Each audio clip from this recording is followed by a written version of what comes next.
ಮಗ ನಿಮ್ಮ ಅಪ್ಪಂಗೆ ಹುಷಾರಿಲ್ದಂಗಾಗಿ ಮೂಲೆ ಕೂತಾರಪ್ಪ 3 ತಿಂಗಳಾಯ್ತು.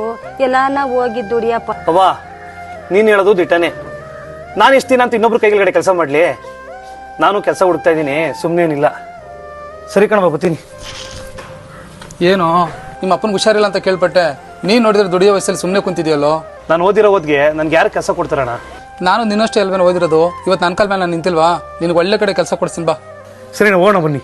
ಬರ, ನಾನು ಹೇಳಿದ್ನಲ್ಲ ಜಾಗ, ಬಾ ಕರ್ಕೊಂಡು ಹೋಗ್ತೀನಿ. ಅಣ್ಣ ಇಲ್ಲಿಗೆ ಕರ್ಕೊಂಬಂದೆ? ಲೋ, ನಾನು ಇಲ್ಲಿ ಟ್ಯಾಟೋ ಟ್ರೈನಿಂಗ್ ಮಾಡಿ ನಾನು ಇವತ್ತೊಂದು ಓನಾಗಿ ಶಾಪ್ ಇಟ್ಟಿದ್ದೀನಿ. ಅದಕ್ಕೆ ನಾನು ನಿನ್ನನ್ನು ಇಲ್ಲಿ ಕರ್ಕೊಂಡ್ ಬಂದಿದ್ದು. ಮತ್ತೆ ನನಗೂ ಕಲ್ಸು. ನಾನು ಕಲ್ಸಕ್ಕಲ್ಲ ಅವ್ರು ನೋಡು. ನಮಸ್ಕಾರ ರೋಬೋಟ್ಸ್. ಕರ್ನಾಟಕದ first advanced level tattoo training school ನ ಓಪನ್ ಮಾಡಿದೀವಿ. 10 ವರ್ಷ 12 ವರ್ಷದಿಂದ ಟ್ಯಾಟೂ ಮಾಡ್ತಿರೋರು ನಮ್ಮ ಹತ್ರ ಬಂದು ಟ್ಯಾಟೂ ಕಲ್ತಿದ್ದಾರೆ. ಫ್ರೆಶರ್ಸ್ ಕೂಡ ಬಂದು ಟ್ಯಾಟೂ ಕಲಿಬಹುದು. ನಿಮ್ಗೆ ಏನಾದ್ರು ಆಸಕ್ತಿ ಇದ್ರೆ ನಮ್ಮ ಪ್ರೊಫೈಲ್ ಅಲ್ಲಿ ಸ್ಟೂಡೆಂಟ್ ವರ್ಕ್ ಎಲ್ಲ ಅಪ್ಲೋಡ್ ಮಾಡಿದೀವಿ, ಚೆಕ್ ಮಾಡಿ. ಸರ್ಟಿಫಿಕೇಟ್ ಕೊಡ್ತಿದೀವಿ, ಫ್ಲಾಟ್ 45% ಆಫರ್ ಕೊಡ್ತಾ ಇದೀವಿ. ಬನ್ನಿ ಇವಾಗಲೇ ರೋಬೋಟ್ ಟ್ಯಾಟೂ ಸ್ಟುಡಿಯೋಗೆ. Thank you all.